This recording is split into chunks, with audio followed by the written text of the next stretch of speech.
গত 24 ঘন্টায় রাজধানী ঢাকা এবং আশেপাশের অঞ্চলে 22 মিলিমিটার বৃষ্টি রেকর্ড করেছে আবহাওয়া অধিদপ্তর।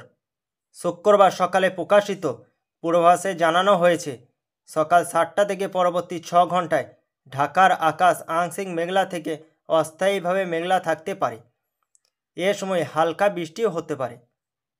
আবহাওয়া অধিদপ্তরের তথ্য অনুযায়ী দিনের প্রথমার্ধে দক্ষিণ ও দক্ষিণ পূর্ব দিক থেকে ঘন্টায় 8 থেকে 12 কিলোমিটার বেগে বাতাস প্রবাহিত হবে। তবে দিনের তাপমাত্রা প্রায় অপরিবর্তিত থাকতে পারে।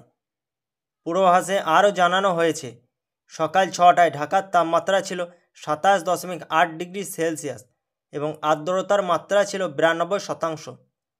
গতকাল ঢাকার সর্বোচ্চ তাপমাত্রা রেকর্ড করা হয় 33.2 ডিগ্রি সেলসিয়াস এবং আজকে সর্বনিম্ন তাপমাত্রা ছিল 26.1 ডিগ্রি সেলসিয়াস।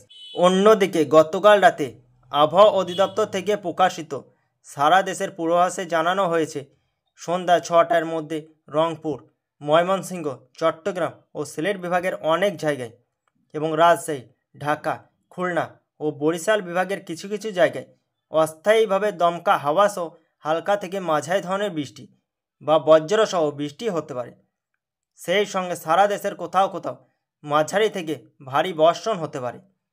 এছাড়া সারা দেশে দিনের তাপমাত্রা সামান্য কমতে পারে এবং রাতের তাপমাত্রা প্রায় অপরিবর্তিত থাকতে পারে বলেও জানানো হয়েছে।